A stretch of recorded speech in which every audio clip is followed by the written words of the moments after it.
Assalamu alaikum everyone. How are you all? I hope you all are fine by the grace of Almighty Allah. তো আজকে তোমাদের সামনে যে টপিকটি নিয়ে আলোচনা করব সেটি গ্রামারের খুবই ইম্পর্টেন্ট একটি টপিক, পার্টস অফ স্পিচ। তো ইংরেজিতে বলে পার্টস অফ স্পিচ, বাংলায় যেটাকে বলে পদ। তো তোমরা একটি লাইন দেখতে পাচ্ছ, alas the fox jumped quickly over the lazy dog and killed ইট।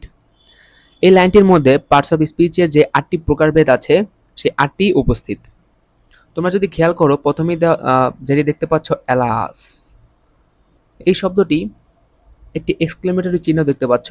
এটি একটি এরকম এক্সপ্রেশন দেয়, হায় হায় এ কি হলো বা এ কি ঘটলো, এরকম একটি এক্সপ্রেশন দেয়। এটি একটি ইন্টারজেকশন। এখানে দেখতে পাচ্ছ ইন্টারজেকশনের এখানে লেখা আছে এক্সপ্রেসেস স্ট্রং ইমোশন। তারপরে যেটি দেখতে পাচ্ছ দি দি একটি আর্টিকেল, তারপরে ফক্স, ফক্স একটি নাউন, শিয়ালের নাম। তারপরে জাম্পড, জাম্পড মানে লাফানো, তো এটি একটি ভার্ব, আমরা বুঝতেই পারছি জাম্প শব্দটি একটি ভার্ব। তারপরে যেটি দেখতে পাচ্ছ কুইকলি, তো কুইকলি অর্থ দ্রুত, আর কুইকলি জাম্পকে মডিফাই করতেছে, দ্রুত লাফানো, রাইট। তাহলে ভার্বকে যে মডিফাই করে সে হলো অ্যাডভার্ব, রাইট। অ্যাডভার্ব কি করে?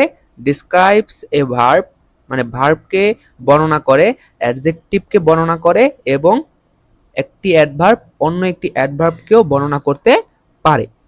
তারপরে আমরা দেখতে পাচ্ছি অভার।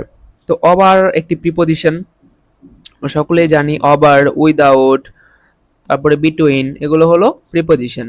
তারপরে আমরা দিই আবার একটি আর্টিকেল, তারপরে লেজি, রাইট। তো লেজি শব্দটি হলো কোনো কিছুর দোষ গুণ অবস্থা প্রকাশ করতেছে, এই যে ডগকে মডিফাই করতেছে, তাহলে ডগ শব্দটি হলো একটি নাউন, আবার একটি নাউন হলো ডগ, কুকুর, আর এই কুকুরটি হলো লেজি, তাহলে লেজি ডগ।